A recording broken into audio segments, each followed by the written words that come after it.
rheumatoid arthritis. If you've got it, you almost certainly know that it's painful. Getting a diagnosis can be a challenge, but when you do, the right treatment can make a real difference.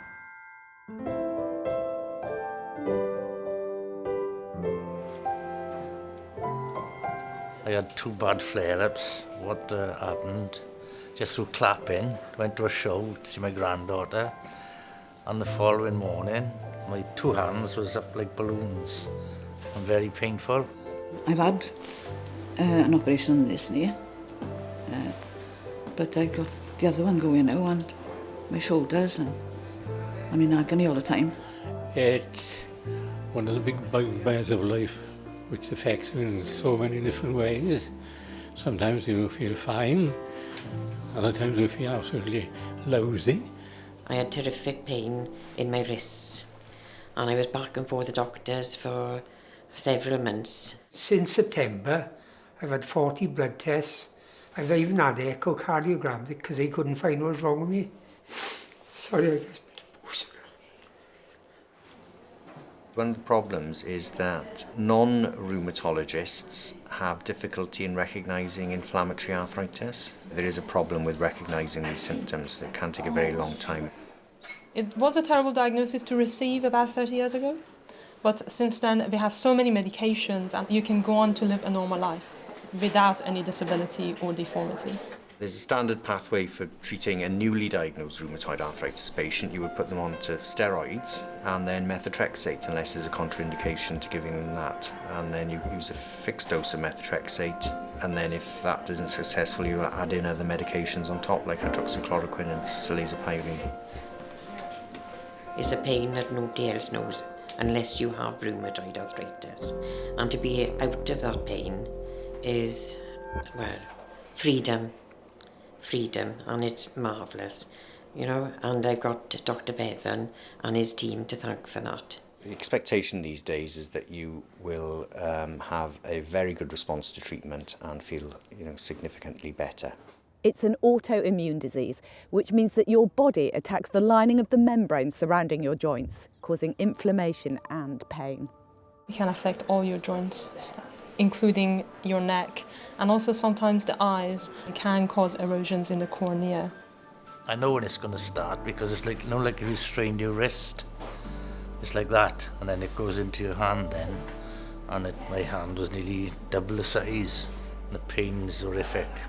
The first line of medication that we normally give to patients are steroids. It controls the disease, but it doesn't take it away. I have had a steroid injection, which I found excellent, but you can't have too many of those.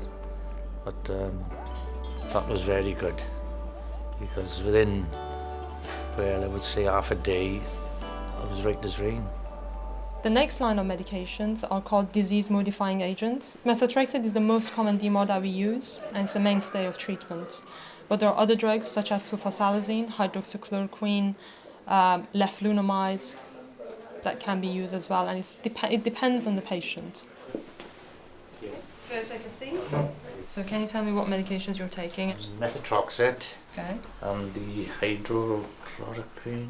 Okay. Now going back to methotrexate, how many tablets do you take? I take 8, once a week.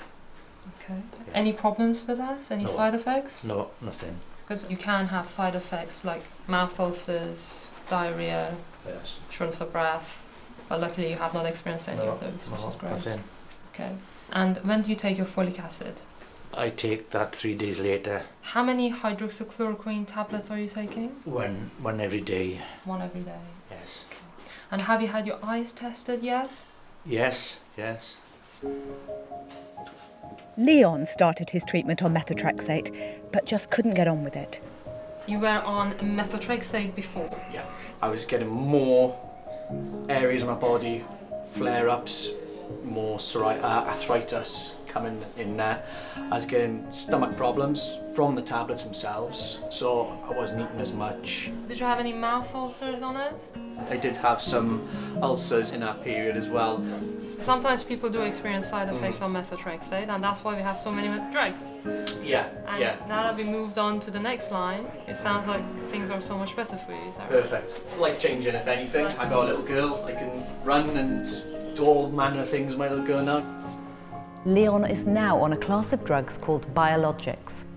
Some of the biologics that we give are given as infusions. So it means that you go to our day unit, you may end up staying there for half a day or full day sometimes, and receive the medication in your vein. And that's a very effective way of giving the drugs. Well, I've been on this treatment for approximately 4 years. And out of 20-something medications, this has about been the only one that's agreed with me. I'd say to anyone, don't worry. You know, just it's trial and error. You know, just keep cracking on with it, because at the end of the day, you'll find something that'll actually be of benefit to you. I've been put on biologics recently for the past 2 years and it's been fantastic. I haven't had a problem since. I have it once a week at home. They live in the fridge, being live biologics, and delivered to my house so easy. I haven't got to wait for anything, and that's it, it's brilliant.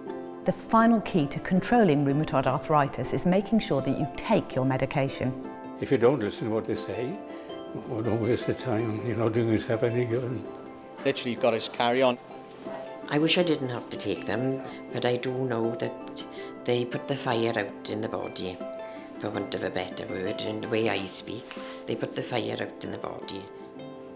In partnership with your medical team, you have every chance of putting the fire out and living as well as possible with rheumatoid arthritis.